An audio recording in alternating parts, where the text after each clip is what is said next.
€1,522,788.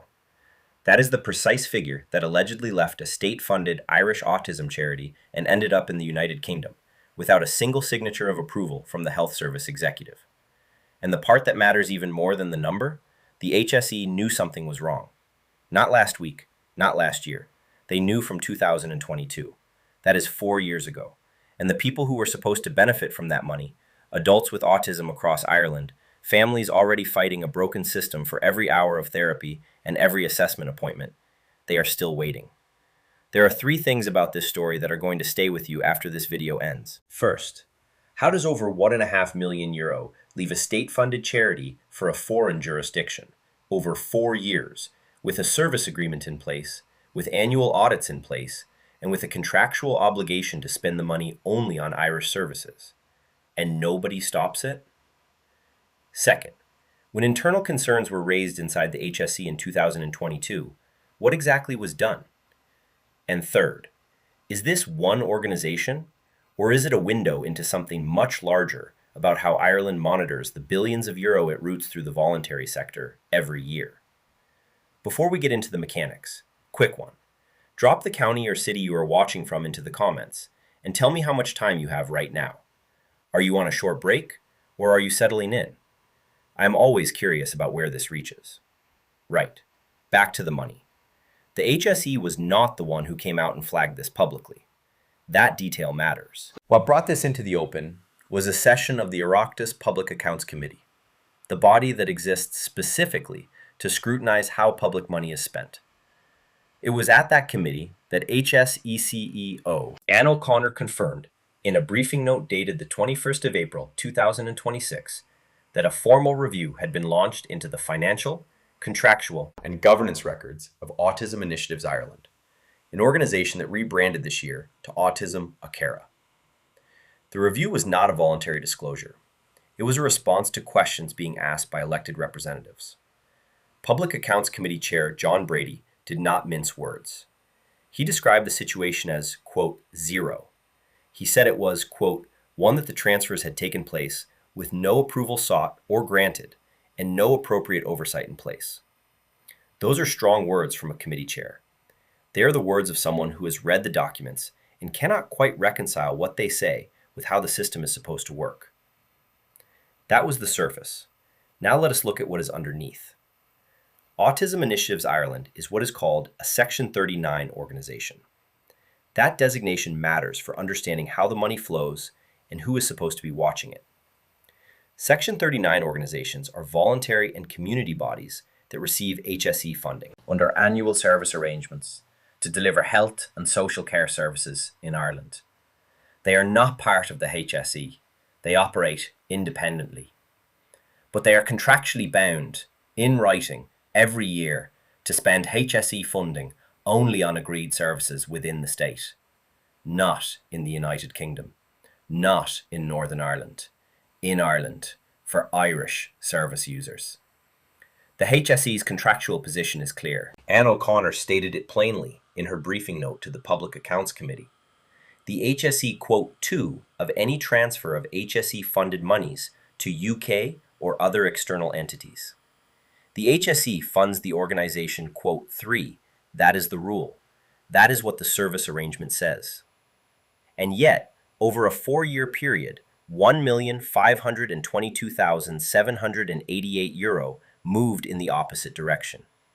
Here is the part nobody is talking about.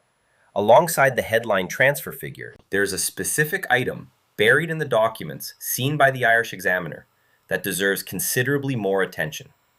A senior staff member of Autism Initiatives Ireland raised concerns in a letter provided to the Public Accounts Committee about a €200,000 charge described as a, quote, 4, applied by the UK entity against proceeds of a property sale in Ireland. €200,000 for management services. That had never been itemized, never broken down. The letter from the Irish charity's own senior staff member states that the charge had never been explained or justified, and that Autism Initiatives Ireland had never sought nor received services or support of a type or volume which would justify it. The same letter states that no services had been requested from the UK or Northern Ireland branches. And of the very few supports that were put in place, most were described as mostly unsuitable because of, in the letter's own words, quote, 7 in Ireland. The UK charity was receiving Irish public money, delivering almost nothing in return, charging an unexplained management fee on top, and this is all documented by the Irish charity's own internal correspondence. Everything we have just covered, that is only the mechanism. The deeper question is what the H.S.E. knew, when it knew it, and what it chose to do with that knowledge. Because the timeline here is not straightforward. According to Anne O'Connor's own statement to the Public Accounts Committee, governance and compliance concerns, including issues relating to classification of H.S.E. funding and cross-jurisdictional arrangements, were escalated internally within the H.S.E. from 2022 onwards.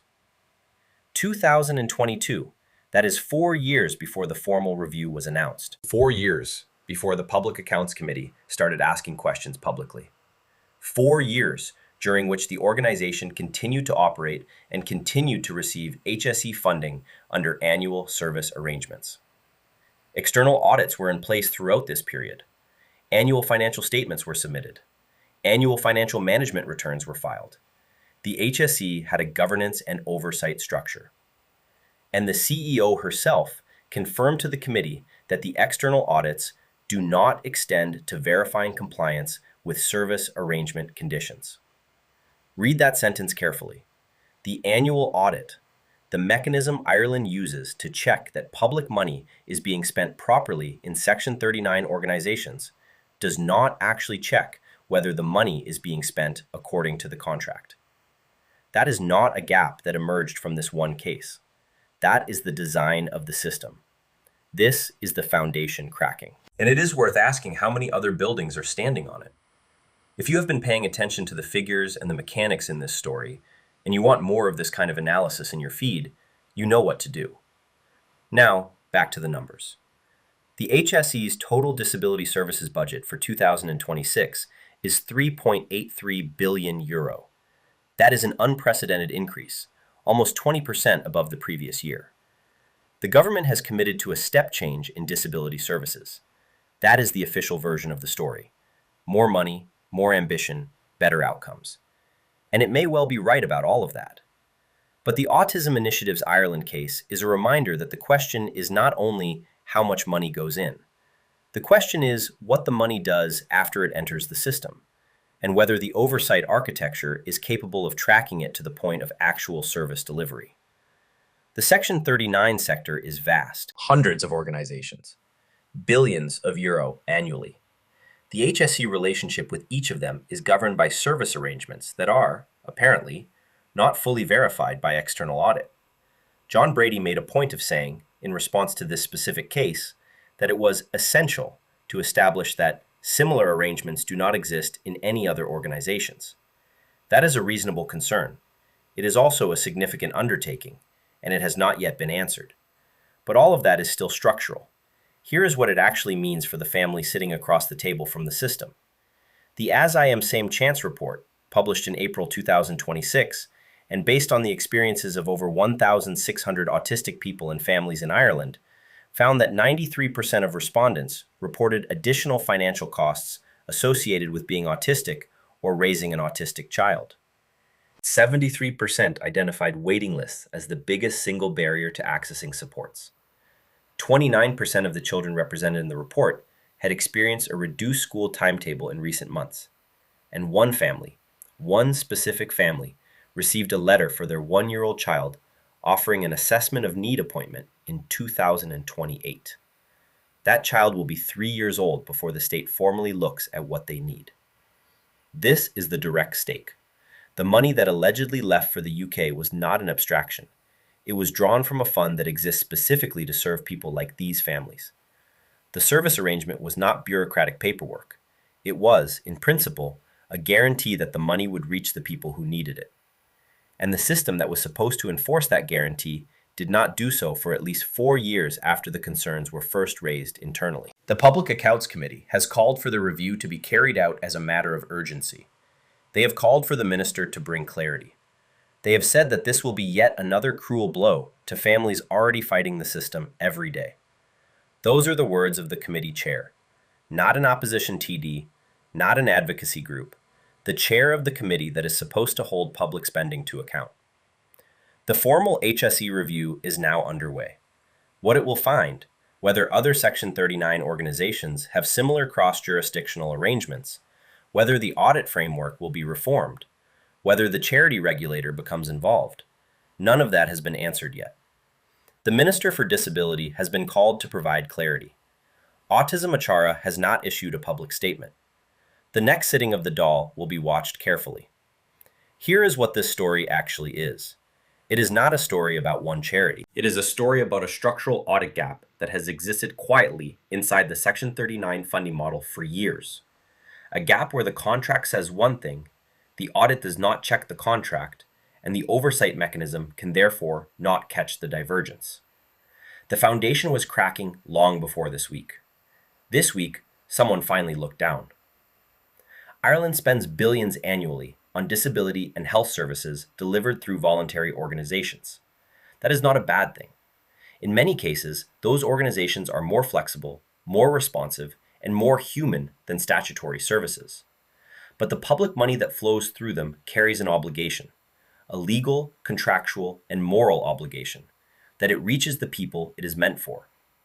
When the audit framework does not verify compliance with the service arrangement, that obligation has no enforcement mechanism. And without enforcement, the arrangement is a statement of intent. The H.S.E. review will tell us something. The Public Accounts Committee will push further. Whether this becomes a one-off incident or the beginning of a broader reckoning with Section 39 governance is the question to watch over the coming weeks. This channel will stay on it,